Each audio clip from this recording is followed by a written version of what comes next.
안녕하세요.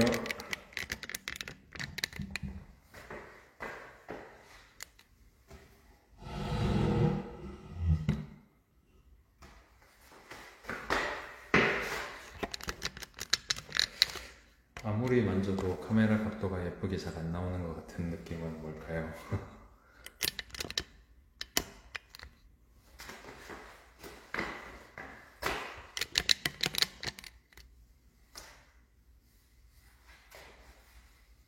안녕하세요.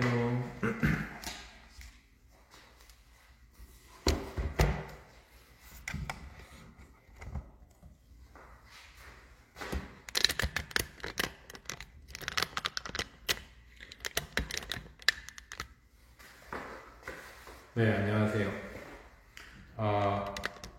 반갑습니다. 라이브 방송을 제 계정에서 한 달에 한 번 지금 하고 있죠. 한 달에 한 번 하고 있어서 그런지 굉장히 오랜만인 것 같고요. 도치맘에서 지속적으로 하다가 이제 좀 쉬고 있은 게 이제 몇 주 되다 보니까 더 오랜만에 하는 느낌이 좀 듭니다.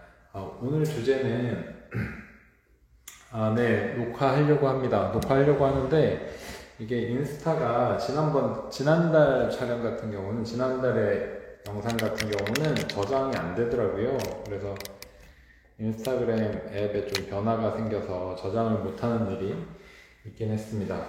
그런 불가피한 상황만 아니면 저장을 해드리려고 합니다. 그래서 시간이 되시면 라이브로 들으시고 질문도 하시는 게 좋을 것 같고요. 그게 아니라면 가능하면 영상은 올려드리고 있습니다. 자, 오늘 주제는 문장제 문제예요. 문장제 문제. 사실은 근데 이 문장제 문제는 사고력 공부는 아마 다음 달에 있을 예정입니다. 자, 이제 강의를 시작하겠습니다. 약간 빛이 뭔가 좀 변화가 있었나 봐요. 제가 이걸 잘 못 맞추겠네요. 자, 시작하겠습니다. 문장제 문제라는 것은 사실은 우리 아이들이 수학을 하면서 뭐 꼭 문장으로 되어 있는 문제 이렇게 인식할 것이 아니라 연산을 하고 나서 그 뒤에 나오는 다양한 문제라고 폭넓게 인식하는 게 더 좋습니다. 꼭 이게 문장으로 글로 되어 있는 문제를 꼭 얘기하는 것은 아니에요. 물론 이런 부분은 있죠. 글로 되어 있는데 글이 길 경우에 무엇을 물어보고 그 글을 요약해서 무엇을 요구하는지, 그 다음에 중요한 조건은 무엇인지 이런 것들을 찾아서 해결해내는 게 수학적으로는 간단하더라도 글이 길 경우에는 이게 쉽지가 않다 해서 볼 수 있는 문장제 문제도 있겠지만 실상은 수학 문제 자체는 문장이 아주 길게 나오진 않습니다. 문장이 길어지면 그야말로 언어 해석의 문제로 넘어가죠. 예를 들어 디딤돌 책 같은 경우도 한번 보면 디딤돌 응용 이런 책에도 교과 부분에 안녕하세요. 교과 부분에 마지막 부분 교과 문제집 단원에서 마지막 부분은 일부러 융합형 문제라고 해서 이 문장이 긴 문제를 냅니다. 그 문제도 보면 역사와 관계 있는 내용일 수도 있고 다양한 어떤 사회적인 어떤 문제일 수도 있고 환경 문제일 수도 있고 이런 글들로 수학 문제를 만들어서 문제를 냅니다. 물론 아이들은 이 문제를 어려워해요. 근데 이 부분에서 어려워하는 것은 문장 해석의 문제가 아닙니다. 사실상 우리 아이들이 해석이 필요한 언어적인 해석이 필요한 수학 문제라고 보면 그건 사실은 고등학교에나 가서 수능 준비하면서 그런 수학 문제가 나오기 시작하고 중학교 때 보는 학교 시험 이런 부분에서는 배운 것들을 응용하고 활용하는 문제 해결 능력을 아이들에게 요구하지 언어 해석이 필요한 문장이 긴 문제를 아이들에게 내고 아이들이 해야 되는 경우는 거의 없다고 봐야 됩니다. 실제 없습니다. 그러면 지금 오늘 이야기할, 오늘 공부할 문장제 문제라는 것은 어떤 것이고, 이런 부분들은 해결 전략을 어떻게 세워야 되는가 볼 건데요. 제가 지금 말씀드리는 문장제 문제라고 하는 것은 뭐냐면 좀 폭을 좁혀서 쉽게 말씀을 드리면 중학교 1학년에 올라가서 나오기 시작하는 방정식의 활용과 그리고 함수의 활용, 이 부분에서 계속 앞으로 아이들이 만나게 될 그런 주제들을 말합니다.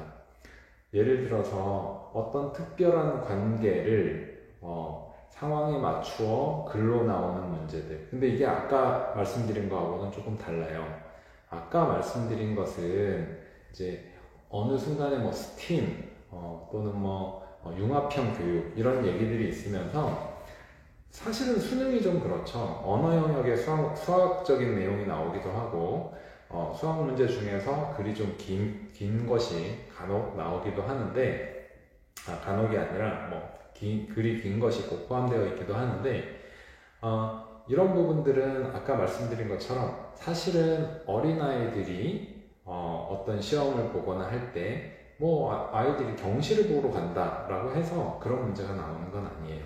그거는 나중에 독서를 충분히 하고 고등학생이 되어서 충분한 각 영역에 대한 여러 가지 영역에 대한 학습이 충분한 상태에서 수능 공부와 같이 하게 되는 거죠. 그러면 지금 말씀드리는 방정식의 활용, 함수의 활용, 이건 뭐냐면 다분히 수학적인 관계가 드러나 있어요.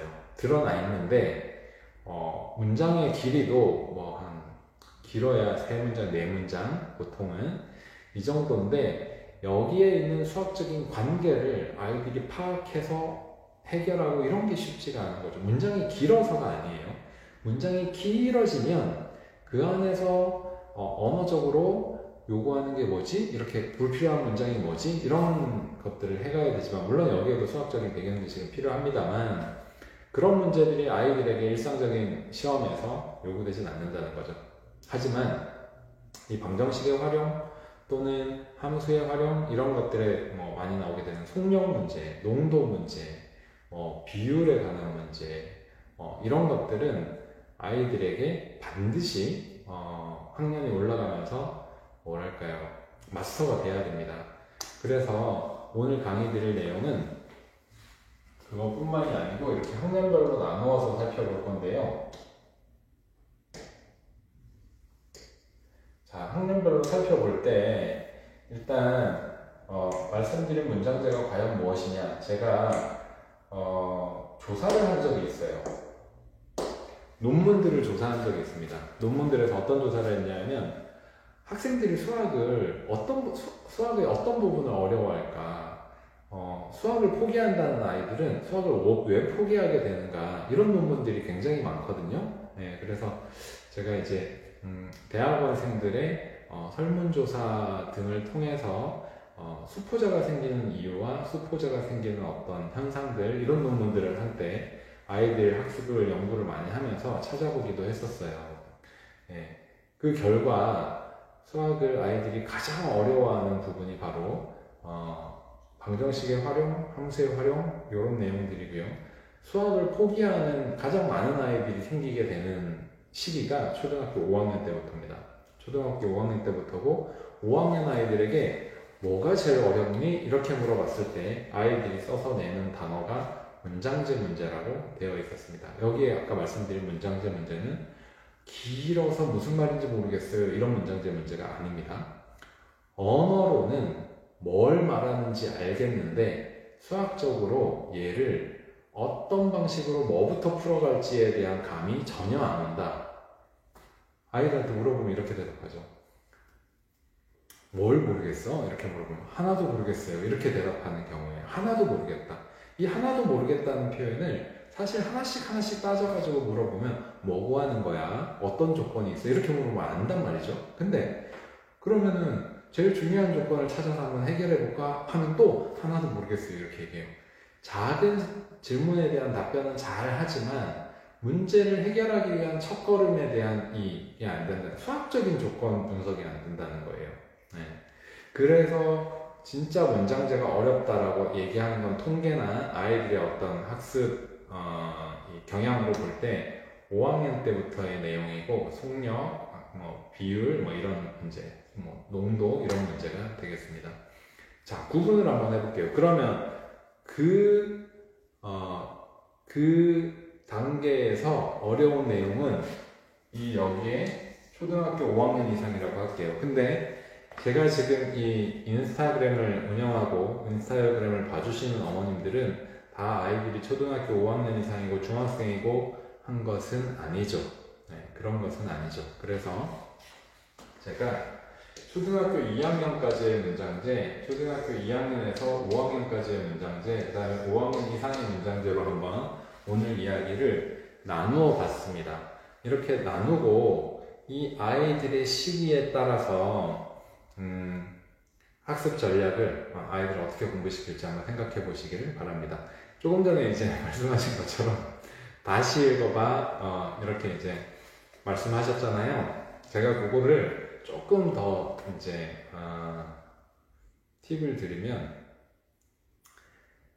다시 읽어봐 하는 건 이제 사실 기본이에요. 네, 기본인데 질문을 할 때 조금 구체적으로 해주세요. 구체적으로 아이가 막히면 엄마 이거 모르겠어요 하면 질문을 구체적으로 해줄 필요가 있습니다.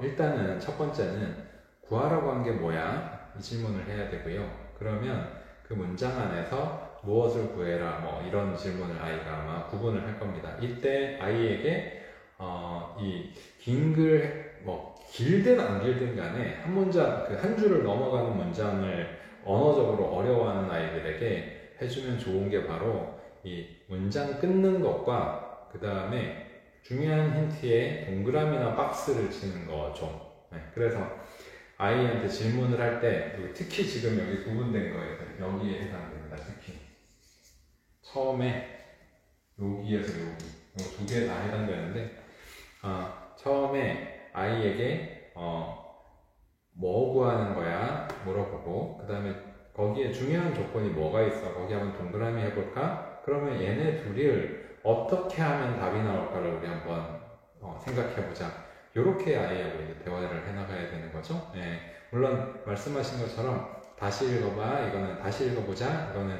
제일 기본적인 아이한테 할 수 있는 요구예요. 왜냐하면 스스로 생각해서 풀 수 있다고 생각하니까 엄마가 이제 아이한테 해보자고 얘기하는 거죠. 네. 다시 읽어봐 이렇게요. 네, 혼내듯이 네. 감정이 들어가면 안 됩니다. 네. 남의 집 아이, 우리 남편 사장네 아이를 내가 가르치고 있다. 이렇게 생각을 해야죠. 네. 왜냐하면 학습에 감정이 들어가면 이게 아이가 공부하기 싫어지게 만들 수 있기 때문에 아이를 가르칠 때는 항상 옆집 아이를 내가 돈을 받고 가르치고 있다. 이렇게 생각하시고 아이를 가르쳐야 돼요. 남편 사장네 아이를 내가 맡아서 봐주고 있는 거예요. 그렇게 생각하셔야 돼요. 감정이 들어가면 안 됩니다. 네. 자, 구분을 해볼게요. 왜 이렇게 세 가지로 구분을 했느냐? 요 세 번째. 초등학교 5학년 이상은 아까 말씀드린 바 있어요. 농도, 비율, 속력, 이런 문제예요. 그래서 초등학교 5학년 이상은 뒤에 다시 말씀드리겠고요. 그런 종류예요. 그 다음에 첫 번째, 초등학교 2학년까지에는 첫 번째 확인하셔야 될 부분이 언어예요. 한글을 잘 하는가예요. 자, 문장제 문제를 해결하는 데는 기본적으로 당연히 한글에 대한 점검이 있어야 됩니다. 언어 해석에 대한 점검이 있어야 됩니다. 저는 여기에 이제 아까 분명히 언어 해석이라는 말을 굉장히 많이 사용하고 있는데도 불구하고 저는 문장제 문제가 생기는 아이들에 대한 해법, 만약에 짧게 이렇게 하세요라고 말씀을 드린다면 보통 독서를 많이 권유하는데 저는 독서를 권유하지 않습니다. 네, 근데 요 시기는 독서와 밀접한 관련이 사실은 있어요. 사실은 있어요. 그래서 이 초등학교 2학년 시기에 문제는 아까 이제 댓글로도 지나갔는데 5 더하기 8은 잘하는데 나비 5마리가 있는데 벌이 8마리가 날아왔어. 그럼 꽃 위에는 곤충이 총 몇 마리가 있을까? 뭐 다른 곤충은 없대. 뭐 이런 식의 문제를 아이가 5 더하기 8을 못한다. 그런 거는 두 가지를 다 생각해 봐야 돼요. 보세요. 이걸 아이가 직접 읽어서 이 해석이 안 되는 아이 있을 수 있어요. 네. 한글을 늦게 뗀 아이들은 이 직독직해가 사실 좀 늦습니다. 그래서 조금이라도 문장 안에 숨은 뜻이 있으면 잘 안 들어오더라고요. 그래서 정말 직독직해밖에 못하거나 늦습니다. 그래서 이 시기에는 한글에 대한 문제를 반드시 봐야 됩니다. 그런데 이렇게 넘어가면서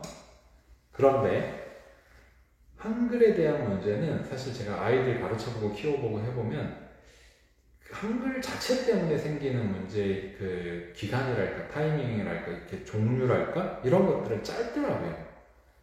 사실은 뭐 때문에 생기냐? 한글의 문제가 아니에요.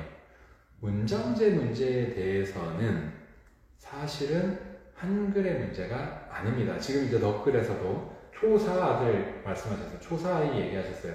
초사아이가 문장으로 되어 있는 문제 또는 다양한 문제 그 교과에 딱 배운 거 말고 안 배운 거 같은데 이 정도는 할 거 같은데 나 또는 이건 지난번에 한 번 정도 봤는데 이거 또 못한다거나 이런 부분에서의 문장제는 문장에 속아서 한글과 관련된 것이라고 생각하시면 안 돼요. 한글과 관련된 거로 생각하시면 안 돼요. 한글로 독해를 못해서 책을 적게 읽어서가 아니라 수학적인 조건 이해력이 부족해서예요. 수학적인 조건 이해력은 독서를 해서 발달되지 않습니다. 확신합니다. 그래서 문장제 문제를 해결하기 위해서 제가 벌써 한 10년 전부터 물론 저는 더 전에는 초등학생을 가르친 지 얼마 안 됐을 때는 저도 어머니 집에서 독서 좀 시켜주세요. 수학은 제가 가르치니까 이런 식으로 이제 상담을 했었어요. 근데 한 10여 년 전에 이제 자식을 키우고 많은 아이들을 보고 그 다음에 아이들한테 그런 질문들 뭐 하는 거야? 이런 질문들을 하면서 아이들을 관찰해 보니까 어느 날 불현듯 독서의 문제가 아니었어요. 요 시기에 한글을 완벽하게 떼는 시기를 넘어가잖아요? 그러면 그때부터 아이가 느끼는 문장제 문제의 이 문제는 발생하게 되는 문제들은 독서가 부족해서가 절대로 아닙니다. 물론 그런 아이들도 있을 수는 있어요. 근데 더 큰 문제는 독서의 문제가 아닙니다. 독서의 문제가 아니라 여기 지금 써주신 것처럼 기억보다 니은이 30cm 길다. 이걸 아이가 이해를 못할까요? 기억보다 니은이 30cm 더 길다. 기억이 30이 아니라 13이네요. 13만큼 더 길다. 이걸 언어적으로 이해를 못할 거예요. 하지만 이걸 수학적으로 풀어가는 데 있어서는 기억이 니은 더하기 13인지 니은 빼기 13인지 이런 관계 설정이 이루어져야 되거든요. 그래야 그걸 다른 것에 적용하게 되고 하거든요.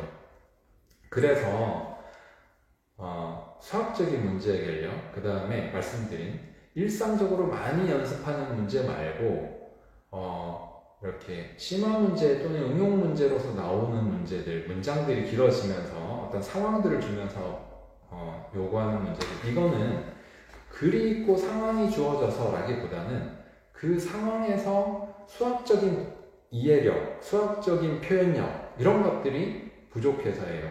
여기에 대해서 아이들한테 이 부분을 개선시켜 주려면 반드시 해야 되는 게 뭐냐면 다양한 문제 해결 방법을 아이와 다양하게 해보는 거예요. 예를 들어서 아까 말씀하신 기억이 니은보다 13이 길다. 이거를 잘 이해 못한다 라고 하면 이해를 하든 안 하든 처음에 그런 부분을 접할 때 이런 부분들을 그림으로도 표현해 보게 하고, 예를 들어 이런 거죠. 이게 기억이야. 니은은 이렇게 그리는 게 맞을까? 이렇게 그리는 게 맞을까? 이런 부분들. 그러면 이 니은은 13은 여기서 여기까지가 되는 거예요. 이게 바로 13이 되는 거예요. 아니면 여기가 니은이면 이게 13이 되는 거예요. 이런 식의 표현들. 아, 제가 지금 무의식 중에 다 뒤집어 써버렸네요. 방송이 진짜 오랜만이긴 한가 봐요. 이게 몇 주 쉬었다고 다 뒤집어 써버렸네요. 이와 같이 그림 그려주는 거 당연히 괜찮죠. 당연히 중요하죠. 네. 처음에 그림으로 표현해보는 건 굉장히 많이 도움이 됩니다. 초등학교 아이들은 추상화가 아직 완전하지 않을 때이기 때문에 눈에 보이는 것들을 통해서 사고를 하고 그 다음에 그것들을 그림으로 표현하면서 확신을 가지게 돼요. 그래서 지금 보여드린 것처럼 크다 작다 관계나 특히 배수 관계 제가 오늘 문제를 한번 설명을 해줄 텐데 그런 것들은 꼭 그림으로 표현해보고 눈으로 보는 게 중요합니다. 네. 거꾸로 하는 거는 오늘 거꾸로 해야 돼라고 딱 준비를 하고부터 마음을 먹고부터기 때문에 그래서 그림으로 하는 거 필요하고요. 자, 넘어가서 조금 더 자세하게 한번 이야기해 보겠습니다. 초등학교 2학년까지의 문장들 문제는 한 줄씩으로 해결이 가능한 문제. 한 줄씩으로 해결이 가능한 문제라는 것은 보통 아까 말씀드린 것처럼 3 더하기 8은 뭐 이런 식으로 어떤 하나의 연산을 통해서 할 수 있기 때문에 줄을 써야 된다는 뜻이 아니에요. 그런 하나의 관계 정도로 풀리는 문제들. 더군다나 2학년까지는 곱셈도 안 배웠기 때문에 그런 문장제 문제들. 근데 이 문장제 문제는 대부분은 국어가 되면 독서가 되면 대부분 여기에서 크게 혼란스러워하진 않아요. 만약에 혼란스러워할 경우에는 직접 그려보면서라든가 이런 식의 이제 조건을 이렇게 하나씩 나타내면서 또는 여러 가지 조건이 있는 경우에는 하나씩 나타내면서 풀게 해야 되겠죠. 그래서 첫 번째는 한글에 관해서 해결해야 되는 부분이 크고요. 한글로. 그 다음에 이 두 번째는 조건을 이해하고 직접 따져봐야 하는 문제. 이런 종류의 문제가 있습니다. 저희 이제 그 탑사고력 수학 같으면 이런 문제가 있어요. 이게 경시에 나왔던 문제인데 자, 여기에 있고 이 문제 보신 적 있을 거예요. 이 동그라미에 선이 몇 개 연결되어 있는지 세는 거예요. 지금 그 주제하고 관련 없이 궁금한 점이 있으시면 지금 질문하시기보다는 시간이 남으면 질문하셔도 되지만 제가 다 답변을 못 해드릴 가능성이 있거든요. 그래서 DM으로 남겨주시던가 아니면 카페에 글을 남겨주시던가 하면 또 상담을 해드리니까요. 그렇게 하시는 게 더 나을 것 같아요. 자, 요 선에 연결된 게 하나, 두 개. 그래서 여기다 2를 쓰고 하나, 둘, 셋, 넷, 4를 쓰고 하나, 둘, 셋, 3을 쓰고 하나, 둘, 셋, 3을 쓰고 하나, 둘, 2를 쓰고. 자, 이런 문제가 성대 경시에서 아주 예전에 1학년 문제로 나온 적이 있어요. 그리고 이런 문제는 저는 이런 다양한 방식으로 수를 세워보고 하는 게 아주 좋다고 생각해서 유아학습지인 탑사고력 수학에 이걸 이제 집어넣었죠. 다양하게. 이거보다 좀 더 다양하게 만들어서. 근데 재밌는 건 이 간단한 문제가 처음 성대경시에 나왔을 때 초등학교 1학년 문제에서 제일 많은 아이들이 틀린 문제였어요. 제일 많은 아이들이 틀린 문제였어요. 아무리 1학년이라도 경시를 한다고 하는 아이들은 더하기 빼기 정도는 완벽하게 되어 있는 아이들이 하게 됩니다. 이게 더하기 빼기가 필요한가요? 연결되어 있는 선의 개수를 세면 되는 문제죠. 그리고 글도 읽어보면 아주 막 난해하게 설명하지도 않았어요. 근데 아이들에게는 이런 관계를 설명한 글이 낯선 거죠. 낯선 거고 처음 접하는 거고 이게 참 어려운 거죠. 그래서 이게 이렇게 표현되는 게 참 어려운 거예요. 저희 중학교 3학년 아들이 초등학교 1학년 때 성대 경시를 봤어요. 수학을 좋아하던 아이라서 3학년까지는 계속 경시를 이제 했었는데 성대 경시를 보고 나서 아이가 이제 결과를 확인했는데 결과를 하고 완전 온 가족이 이제 뒤집어지는 일이 있었습니다. 그게 뭐냐면 글자들이 1번 문제를 틀렸어요. 그래서 아이가 이제 시험을 보고 나서 잘했어? 뭐 최선을 다하면 되긴 해. 근데 잘했어? 그랬더니 아이가 나오자마자 1학년짜리가 아빠 나 1번 문제도 틀렸어 이러는 거예요. 그래서 아 그래 뭐 이거는 네가 좋아서 한 거고 결과는 어때도 상관없어 이렇게 얘기가 됐는데 근데 재밌는 게 시험 채점 결과가 이제 딱 인터넷에 떠서 들어가서 딱 결과를 열었더니 1번 문제가 맞은 거예요. 1번 문제가 뭐였냐면 이런 거였습니다. 글이 쭉 있어요. 여기 문제가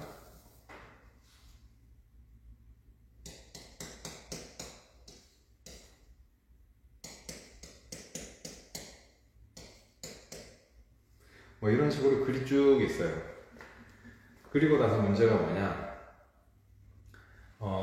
여기 뭐 이렇게 있어요. 문제가 뭐냐 세 번째 있는 글자와 다섯 번째 있는 글자 세 번째 글자와 다섯 번째 글자를 붙여 쓰시오. 차례로 쓰시오. 이런 거예요. 그러면 면도예요. 그러니까 답이 면도였던 걸로 기억나요. 면도예요. 근데 1학년 아이가 세 번째 글자와 다섯 번째 글자 했는데 이걸 조합을 했더니 답이 면도가 됐어요. 근데 1학년이기 때문에 면도가 매우 낯선 단어였던 거예요. 아직은 아빠 면도하고 이런 걸 잘 몰랐었나 봐요. 그래서 면도가 뭐지? 라고 답을 써놓고 확신이 없으니까 이런 낯선 단어 이러면서 지우개로 열심히 지운 거죠. 지우개로 열심히 지웠더니 채점하는 사람이 이제 흔적을 보고 남아있는 흔적을 보고 아이 면도라고 썼었네 하고 맞게 해준 아이가 야 이거 너 맞았어? 이렇게 얘기했더니 아이가 이상하다 깨끗하게 지웠는데 왜 맞았지? 이렇게 얘기를 한 거예요. 그러니까 아이들은 이렇게 단어 자체도 낯설다라고 하면 이건 사실은 어린아이들의 문제는 아닌 것 같아요. 누구나 답을 냈는데 어색한 상황이 있으면 확신이 안 생기잖아요. 그죠? 네, 그래서 어린아이들에게 문제가 그러니까 이제 아이들이 어려워하는 부분들은 여러 가지 낯선 상황들, 확신이 생기지 않는, 그 다음에 처음 보는 이건 도대체 어떻게 하라는 거지? 이렇게 수학학습이라는 것도 생각해보면 학년이 올라가도 이 부분은 마찬가지인데 훈련이 되어 있는 부분은 자연스럽게 받아들이고 쉽게 나오고 하거든요. 근데 할 수 있는 부분임에도 불구하고 낯선 부분들은 항상 자신이 없고 스스로 다시 한번 생각해보고 해야 되는 거죠. 그게 학년이 내려갈수록 더 심한 거예요. 네, 그래서 여기에 초등학교 2학년까지는 구분을 하면 첫 번째 한글, 독서를 할 수 있는 능력, 스스로 글을 읽는 능력, 그 다음에 두 번째 처음 보는 조건들에 대해서는 누구나 어려워한다. 그러면 이때 수학적으로 좀 욕심이 나신다고 하면 다양한 문제를 접해주는 게 좋은 거예요. 어릴 때도 마찬가지. 소위 이런 말도 있어요. 한 1학년 정도까지는 수학 실력이 진짜 수학 실력이 아니라 어떤 엄마가 더 많이 시켰느냐의 차이다 라는 말도 있어요. 실제. 네. 그래서 진짜 수학 실력이라는 것은 정말 난해한 것들, 정말 어려운 것들을 접하면서 아이들이 그것들을 받아들이는지 적용할 수 있는지를 봐야 되기 때문에 1학년 정도까지는 엄마가 어떻게 하느냐에 따라서 많이 차이 난다라는 부분이 있기 때문에 그렇고 끊어읽기는 이렇게 실제로 끊어서 읽게 하는 거예요. 문장이 하나의 설명이 끝나면 또는 중간에 쉼표가 있거나 아니면 쉼표가 없을 때 이제 끊어읽기 훈련을 시키는 거죠.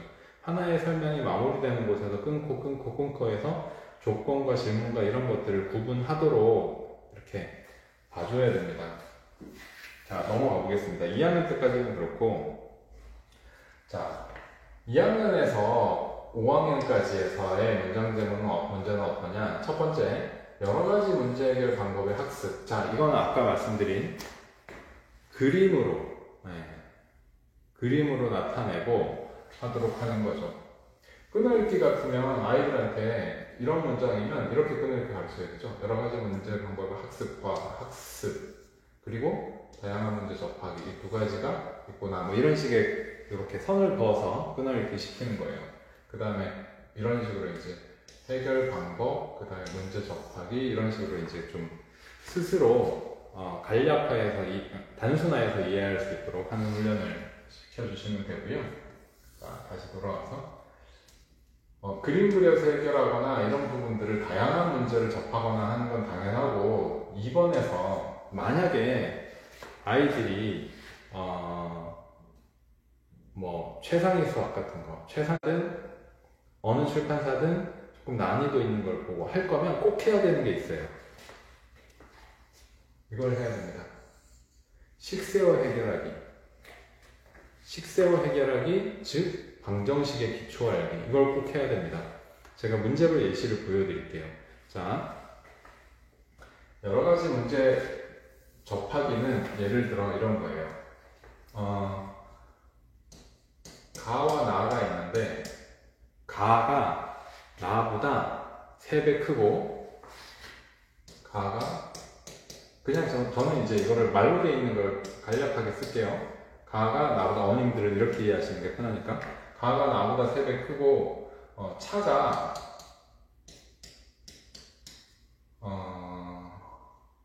24다. 자, 두 수를 구하시오. 이런 문제가 있었어요.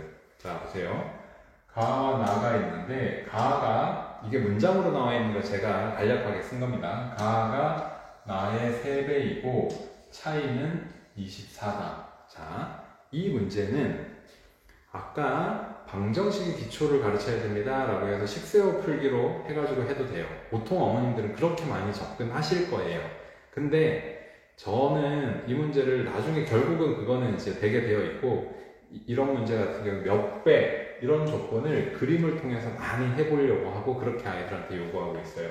예를 들어 가가 있으면 나는 하나, 둘, 3배다. 이런 그림을 그리게 하는 거예요. 그러면 이 3배라는 조건이 그림으로 표현되었잖아요. 그 다음에 뭐 하냐면 이 그림에서 차가 도대체 어느 부분일까? 그게 요거를 이제 발견하게 하려고. 그러면 여기가 24가 되니까 차에서 12, 12, 12 가가 12구나. 이렇게 해결하는 건 초등학생들에게 훨씬 적합한 풀이가 돼요.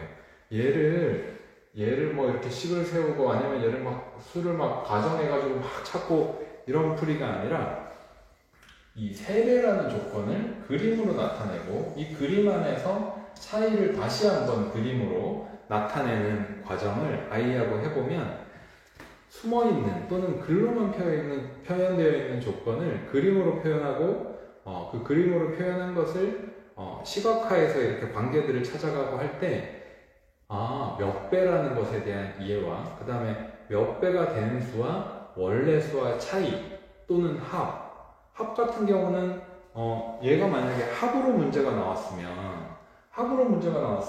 하나, 둘, 셋, 4개 이만큼이 합인 거잖아요. 그죠? 차가 이렇게 안 나왔고 차였으니까 이렇게인데 합으로 나왔으면 4덩어리야. 이게 4개가 합이 얼마야. 이렇게 되는 거잖아요. 그래서 여기 3학년, 4학년, 5학년 되는 과정에서는 이런 식의 학습이 꼭 필요합니다.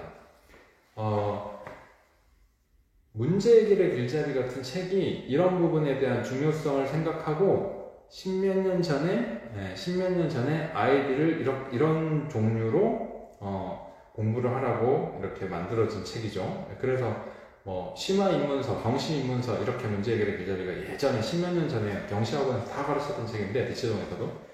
근데 문제해결의 길잡이가 좀 아쉬운 부분이 있긴 있어요. 이런 종류로 아이에게 이렇게 제시해 줄 수 있는 부분이 없어요.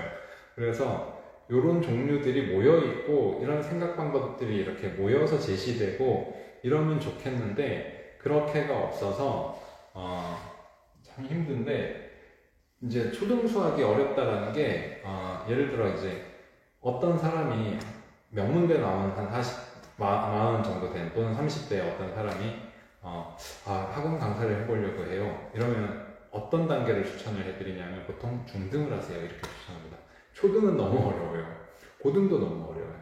중등으로 시작하는 게 보통이라고 얘기를 해요. 그래서 초등은 이렇게 쉽게 접근하게 하는 게 어렵긴 어렵죠. 하지만 어쨌든 여기에서 말씀드린 여러 가지 해결 방법, 학습 방법 이런 부분들은 이런 그림을 통해서 해보는 게 좋고, 뭐 문제그래 글자리 같은 책이라든가 아니면 교과 문제집 할 때도 몇 배에 대한 조건 또는 그림으로 표현이 되는 조건, 뭐 동그라미 몇 개로 그리고 이런 것들을 해보는 게 필요합니다. 두 번째는 검정식의 기초 알기는 해야 됩니다. 네, 심화를 하면 해야 돼요. 자, 그 예를 설명을 해드릴게요.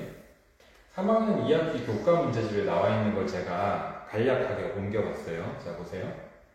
식용유 5리터가 있어요. 800ml 차이 나게 두 병에 옮겨 담았어요. 두 유리병의 부피를 구해라. 이렇게 문제가 나왔어요. 이게 결국은 이런 거예요. 가 더하기 나는 아이고 희한하네요. 5,000 그 다음에 가 빼기 나는 800 네, 요런 관계를 이 정도는 아이들이 식을 쓸 수 있는데 요런 관계를 그 다음에 푸는 게 어떻게 되냐, 이것도 그림 그려 해결하기 방법이 있어요. 이렇게 긴 거 짧은 거, 얘는 가고 얘는 나다. 자, 그런 거죠. 그럼 차이가 얼마야? 차이가 800이야. 이것도 그림 그려 해결하기가 있어요. 자, 800이에요. 그러면 나에다가 800만 더해주면 가 두 개가 되네요. 그죠? 자, 가가 있었고 나가 작은 애니까 800만 더해주면 가가 돼요. 그래서 이 합이 5,000이었다가 나에 800만 더해주면 가가 돼서 가 두 개가 5,800이 된다. 이런 식의 관계도 할 수가 있습니다. 근데 이건 어머님들 지금 보시면 너무너무 어렵다고 느끼실 거예요. 그래서 그림 그려 해결하기가 이런 식으로 이제 아이들한테 할 수도 있지만, 가정에서 아이들을 가르치실 때는 이걸 가르치셔야 돼요. 이 두 번째 문제도 관련이 있기 때문에 이렇게 하셔야 돼요. 보세요. 식과 식도 연립방정식을 가르치는 거예요. 연립방정식을 가르치는데 식과 식의 관계도 서로 더해서 생각할 수 있다. 빼서 생각하는 거는 차이를 보는 게 있는데 더해서 생각할 수 있다. 기본적으로. 자, 보세요. 가 더하기 나는 5,000이고 가 빼기 나가 8,000이야. 그러면 양팔적으로 생각하면 여기 있는 것과 여기 있는 것이 같다 했잖아요. 그리고 여기 있는 것과 여기 있는 것도 같다 했잖아요. 그죠? 그렇기 때문에 두 양팔저울에 있는 걸 한꺼번에 올린다. 이걸 한꺼번에 생각해도 같겠지, 이렇게 가르치는 거예요. 그래서 여기는 가와 가가 남고 나는 더했다 뺐다 하는 거니까 얘는 없는 거라고 생각할 수 있는 거야. 그래서 가 더하기 나는 5,800이 되는 거죠. 이렇게 하는 것을 집에서 가르치는 게 훨씬 현실적입니다. 제가 아까 그림 그려 해결하기 이런 부분들은 더 어릴 때부터 사실은 요거 하기 전에 아이들한테는 뭐 제가 가르치거나 학원에서 가르칠 때는 훨씬 다양한 방법으로 접근하게 가르쳐요. 그 조건 자체를 다양하게 분석하고 다양하게 바라볼 수 있는 시각을 가르치는데, 집에서는 요거를 해주셔야 됩니다. 요거를 해야 3학년 2학기 심화부터 해서 문제를 풀 수 있는 부분들이 여기 오타가 있었군요. 죄송합니다. 가 더하기 가가예요. 네. 3학년 2학기 심화부터 해서 문제를 풀 수 있는 부분이 있어요. 이게 안 되면 못 풀어요. 수를 넣어가지고 풀려고 해도 이게 벌써 5,800 이래버리니까 수를 넣어가지고 푸는 게 거의 불가능해집니다. 수는 커지고 더 쪼개가지고 하게 되면 이게 쉽게 이해가 되죠. 이해가 쉽게 되지만 그림 그려서 다양하게 바라보는 것도 아이들한테는 재밌는 방식이긴 해요. 어쨌든 이렇게 하는 걸 추천을 드리고요. 그 다음에 요런 게 필요하다는 문제로 또 요런 문제도 나오거든요. 실제 제가 이제 3학년 2학기 교과 문제집에 나온 걸 그대로 옮겨왔고요. 가 더하기 나는 13. 좀 확대해 볼까요?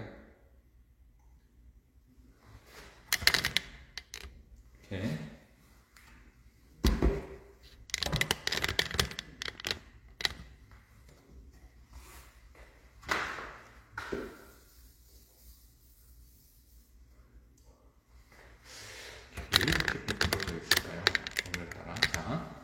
가 더하기 나는 13, 가 더하기 다는 10, 다 더하기 가는 9. 가나다는 얼마일까요? 자, 이 문제입니다. 자, 두 수, 조금 전처럼 모두 같다는 관계를 양팔저울처럼 생각하고, 가도 두 개 있고, 나도 두 개 있고, 다도 두 개 있으니까 꼭 두 개, 얘는 특별하기 때문에 그렇게 해결되는데, 모든 경우 그렇게 되는 게 아니라 어떤 경우에 얘를 다 함께 생각해 보는 게 도움이 되는 경우가 있어요. 지금은 가 두 개, 나 두 개, 다 두 개, 다 더한 게 32네요. 그러니까 절반만큼인 16, 32는 이거 두 개씩이다. 이렇게 이제 식을 세울 수 있는 거죠. 아주 특별한 문제예요. 그래서 가나 더한 게 13이니까 얘는 둘 더한 게 13이니까 13 빼면 얘가 3. 나다 더한 게 10이니까 10 빼면 얘가 6. 뭐 이런 식으로 답을 찾을 수가 있고요. 실제로 제가 5학년 아이들하고 10여 년 전에 수업을 하다가 이런 방향으로 가르쳐주고 있었는데, 한 아이가 선생님 저는 다른 방법으로 풀어요 라고 발표한 방법이 있어요. 그게 뭐냐면 보세요. 이런 시각도 필요하다는 걸 보여드리고 싶은데, 요거 두 개를 관찰했어요. 이 친구가. 선생님 저는 이거 두 개 관찰하니까 나가 똑같잖아요. 그래서 얘는 차이를 비교하는 시각을 가지는 거예요. 차이를 비교하는 시각. 자, 나가 똑같잖아요. 나가 똑같으니까 가 때문에 차이가 생겼어요. 그래서 여기에서 가가 3 크구나. 그러니까 가에서 다를 빼면 3이 되는구나. 3 크구나. 가가 3 크구나 하고 이걸 다시 본 거예요. 그랬더니 얘가 3 큰 거예요. 그래서 9를 나눠서 3 크게 하려고 하니까 6, 3 이렇게 알 수 있었다고 아이가 발표한 적이 있어요. 그래서 그 친구는, 그 5학년 되는 친구는 아까와 같은 방법을 배우고 나서 이런 방법도 있네요 선생님 이렇게 했는데, 아까 그거는 사실은 다 두 개씩 있으니까 다 더해서 이렇게라고 하고요. 지금 보통 애들이라고 그 질문에 잘 물어보셨어요. 지금 이 문제하고 아까 그 문제, 이 문제, 요 두 문제 있죠? 자, 요 두 문제. 요 두 문제는 어디에 나온 문제냐면 디딤돌 교과 문제집에 나와 있는 문제예요. 다만 최상위 S라고 하는, 최상위 S 아마 아이들 교과 시켜보시면 다 아실 거예요. 최상위 S 3학년 2학기 그 부피 단원에 나와 있는 문제예요. 그러니까 교과 문제집 심화를 하면서도 요즘에 출판사들이 쓰는 책이 심화로 들어가면 원래는 최상위가 정말 잘하는 아이들이 보던 책이거든요. 근데 공부를 좀 시키면 사실은 그 정도까지 도전하고 싶고 하니까 성취도가 한 70, 80 정도만 돼도 도전해가는 게 저도 맞다고 생각합니다. 그러면 그 문제들 중에 이런 것들을 해결하고 지나가고자 하면 배경학습이 있어야 된다는 거예요. 그 배경학습이 바로 지금 설명해드린 것처럼 이 문제 하나를 만났을 때 이렇게 푸는 거야 라고 설명해 주는 게 아니라 어느 정도 식과 등식과 양팔정옥을 관계해서 어떤 식세호 풀기에 대한 식에 대한 이해가 좀 되어 있어야 되고, 그때 이런 해법을 배우고 나서 요거하고 유사하게 문제를 내주면서 이렇게 연습을 해봐야 된다는 거죠. 그러면 결국 제가 지금 말씀드린 이 2학년에서 5학년까지의 문장제 문제에서는 다양하게 그림 그려 풀고 이런 부분들도 필요합니다. 그리고 다양한 문제에 다양한 문제를 접해보는 것도 필요합니다. 근데 더 중요하게는 단순하게 생각해서 식을 계산하는 방법, 그 다음에 두 식의 관계를 활용하여 문제를 해결하는 방법, 또는 세 식의 관계를 이용하여 문제를 해결하는 방법. 사실은 연립방정식은 중학교 2학년 때 나오지만 이 단순화된 관계를 요구하는 것은 초등학교 3학년 심화 문제들에서도 찾을 수 있기 때문에 그런 부분을 아이들한테 한번 좀 이렇게 가르쳐 주는 것이 좋습니다. 넘어가 볼게요. 초등학교 5학년. 자, 아까 제가 통계 얘기를 말씀드리면서도 언급해드렸는데 아이들이 수학을 정말 어려워하는 이유가 바로 이 초등학교 5학년 때부터 나오는 속력, 농도 이런 문제예요. 다양한 문제 접하기가 필요합니다. 그 다음에 중등선행을 하는 것이 도움이 실제로 되는 단계입니다. 자, 논리적으로 설명을 해드리면 다양한 문제 접하기 이 부분은 속력 문제만 해도 굉장히 다양한 조건들이 있어요. 예를 들면 어머님들은 잘 모르시겠지만 보트가 있는데 이 강이 있어요. 이렇게 강이 이렇게 있어서 여기에 선착장이 있고 여기에 선착장이 있어요. 그래서 보트가 이렇게 갔다가 이렇게 왔어요. 왕복을 했어요. 근데 보트는 일정한 속력으로 달렸는데 그러니까 강의 경우에 실제로 오고 가고 할 때 강의 그 배의 속력이 달라집니다.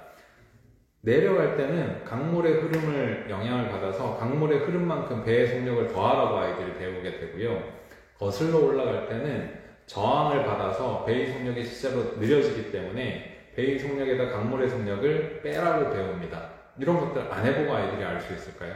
그리고 실제로 저는 그렇게 가르치지만 실제로 배가 시속 10km per h의 속력으로 갈 때 강물의 속력이 2km/h라고 하면 실제 8km가 가는가? 그게 딱 뺄셈이 가능한가? 이런 부분이 참 궁금하긴 해요. 하지만 다 그렇게 풀고 있기 때문에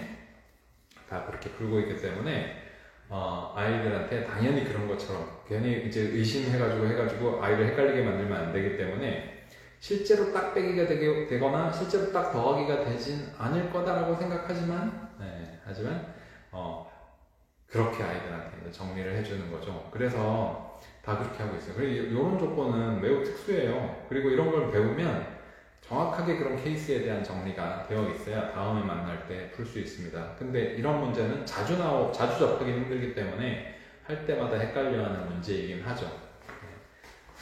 중등선행을 하는 게 도움이 된다는 건 무슨 말이냐면 속력, 농도, 지금 여기 학년에서의 속력, 농도 이런 내용들은 결국은 중학교에 가서 방정식 활용하면서 더 체계적으로 나누어져서 문제들이 이렇게 분류가 돼서 유형학습 해보면 나오게 됩니다. 그래서 5학년 시기에 하는 내용들을 순수하게 5학년 내용으로 배우는 것도 의미는 있지만 조금 더 효율적인 학습이라고 하면 방정식 학습을 하고 나서 접하는 게 그렇게 하면서 심화 문제를 접해주는 게 도움이 됩니다. 그래서 5학년 이상에서나 5학년 6학년에 나오는 농도나 5학년 6학년에서도 B를 다 배웠기 때문에 1문제라든가 이렇게 방정식의 기초가 되는 방정식을 꼭 쓰지 않아도 그 관계로 풀어가는 문제들이 나온다는 거죠. 근데 그 관계로 풀어가는 문제는 뭐냐면 속력만 해도 속력에는 이런 케이스에 문제가 있고 이런 케이스가 문제가 있고 이렇게 소개해준 단원이 없어요. 그런 건 어디에 가면 찾을 수 있냐면 중학교 1학년 1학기에 나오는 방정식의 활용 단원에 유형학습을 하다 보면 그렇게 소개가 되어 있거든요. 그래서 제가 이제 그 말씀을 드리는 거예요. 그 케이스를 정확히 나누어서 학습하도록 초등학교 5학년 6학년에 잘 안 되어 있기 때문에 이런 문장제는 결국은 방정식 활용이라든가 함수의 활용이라든가 해서 농도 이런 부분도 그렇고 농도도 소금이 추가되는 거, 물을 증발하는 거, 물을 더 넣는 거 이런 여러 가지가 있기 때문에 이게 더 나누어져서 유형학습을 하게 하는 내용이 바로 저 나방은 한 달에 한 번 하고 있고요. 한 달에 한 번 그 3주차에 이렇게 촬영을 해서 마지막 주에 이 영상들을 이제 공개를 해드리고 있고 네, 라이브 방송 자체는 원래 목요일인데 제가 내일 중요한 일정이 있어서 이번 주만 변경을 했습니다. 그래서 5학년의 내용은 실제로 유형학습을 하면서 도움이 되기 때문에 중등선행을 하면서 하는 게 더 나을 수 있다라고 말씀드리고 싶고요. 물론 여기 배우는 게 방정식이 다 포함되어 있지는 않지만도 그래요. 자, 정리를 한번 해볼게요. 문장제 문제의 학습 전략을 정리를 해보자면 여러 가지 방법으로 문제를 해결해 본다 라는 부분은 어릴 때부터 이렇게 많이 해보는 게 좋습니다. 과연 내가 쓴 해결 방법이 합리적인가, 최선이었던가, 더 쉬운 방법은 없을까? 이런 부분들이죠. 그래서 만약에 어머님들이 아이들 문제 집중에 어려운 거 할 때 같이 좀 풀어주거나 어려운 거 같이 생각해 주거나 할 기회가 있으시다면 무조건 방정식으로만 하시려고 하지 말고요. 다른 방법도 한번 아이와 생각해 보면서 이렇게 해보는 건 어떨까? 이게 뭐 이런 것들이, 그런 자세들이 아이가 생기면서 이 생각하는 방법이 발달되게 되어 있거든요. 그래서 1번도 좀 염두에 두는 게 좋고요. 2번 방정식의 기초를 만든다. 이 식을 푼다는 의미는 아닌데 이런 관계 3배가 되고 빼기 7을 했을 때 21이다. 결국은 거꾸로 풀기로 다 하잖아요. 결국은. 그러니까 이 관계가 식으로 표현되고 이양되는 관계로도 바라볼 수 있게 해주는 걸 좀 도와주면 좋겠고요. 그 다음에 이 식을 한번 보세요. 아까 우리 알아봤던 거하고 비슷한 건데 여기 끊어졌어요. 한번 이렇게 끊어서 이거 2배 더하기 별은 28, 3배와 별 2배는 47이다. 이런 관계에서 얘는 그냥 더해서 해결되는 문제가 아니라 식과 식의 차이를 봐야 되는 문제예요. 2배고 3배고 중학생처럼 풀 필요도 없어요. 네. 이거 1개가 늘어났고 1개가 늘어났네? 그러면 세모 1개와 별 1개가 1개 커졌으니까 19구나 이렇게 비교할 수 있는 눈을 기르는 거. 이때 1개가 19였는데 여기 2개 1개가 28이었으니까 이게 9 커지면 세모가 9개구나 이런 시각을 만들어 주는 거. 네. 이런 것도 식과 식을 비교해서 더 늘어난 것. 아까 어떤 아이가 두 식을 비교해서 뭐가 고정되어 있고 얘가 더 커졌다. 이런 걸 이제 보는 것도 이런 시각이죠. 식과 식을 비교해서 차이를 관찰할 줄 알고 이런 것들도 아이들이 이제 가져야 되는, 이게 바로 방정식의 기초이기도 해요. 네, 식을 바라보는 시각. 그 다음에 3번째, 자, 다 정리해서 다양한 문제를 접하고 특별한 원리가 숨어있는 문제는 유사 문제를 접하고 직접 만들어 보면서, 직접 만들어 보기도 하는 것도 도움이 돼요. 다음에 만날 때, 못하네요. 다음에 만날 때 해결할 수 있도록 연습한다. 특별한 조건이 있는 거. 예를 들면 이런 것도. 터널이 있다. 터널에 기차가 들어가요. 그러면 5학년 때부터 나오는 문제가 뭐냐면 기차가 터널을 완전히 통과하는 걸 구하라는 게 있어요. 완전히 통과하려면 이렇게 돼야 돼요. 기차가 들어가는 순간부터 완전히 빠져나올 때이기 때문에 기차의 후미가, 이 뒤가 여기에서 시작해서 완전히 빠져나올 때가 여기까지니까 터널 길이에다가 기차의 길이를 더하게 되거든요. 이런 아주 특별한 문제도 있어요. 기차가 터널을 지나간다. 완전히 통과하는 시간을 구하시오. 이런 문제는 완전히 통과하게 되는 거리 자체가 터널을 통과하는 거리가 아니라 터널에다가 기차의 길이까지 요구하는 이런 아주 특수한 문제예요. 그죠? 이런 것도 한번 해보고 나면 이해했는지를, 유사 문제를 아이들한테 한번 만들어 보게 하거나 하면서 기억을 좀 이건 결국 기억해야 돼요. 네. 특별한 경우는 이런 것들을 아이들이 어려워하는 거예요. 기억했다가 다음에 또 응용하고 활용하고 하는 거. 완벽하게 이해를 했을 때도 다음에 똑같이 기억해서 스스로 하는 게 쉽지는 않으니까. 그렇습니다. 그래서 이렇게가 학년별로 바라본 오늘 강의입니다. 문장제 문제 어떻게 하는 것이, 어떻게 학습하는 것이, 어떻게 공부하는 것이 좋을까네요. 어떻게 공부하는 것이 좋을까네요. 네. 문장제 문제는 오늘 말씀드린 것과 같이 독서로만 문장제 문제가 해결되는 게 아닙니다. 독서로만 문장제 문제가 해결되는 게 아니고 오늘 설명해드린 것처럼 다양한 수학적인 방법들, 그리고 다양한 특별한 조건의 문제, 그 다음에 중1의 방정식은 아니더라도 방정식의 어떤 기초들은 만들어주는 게 수학을 바라보는 시각이 달라진다라는 부분, 네, 그런 부분들로 강의를 준비했습니다. 네, 수고하셨고요. 네, 봐주셔서 감사합니다. 영상은 제가 이거 끄면서 저장을 해서 그걸 유튜브에 다시 올리고 여기에서 다시 플레이 되도록 해놓겠습니다. 다음에 또 뵙겠습니다. 감사합니다.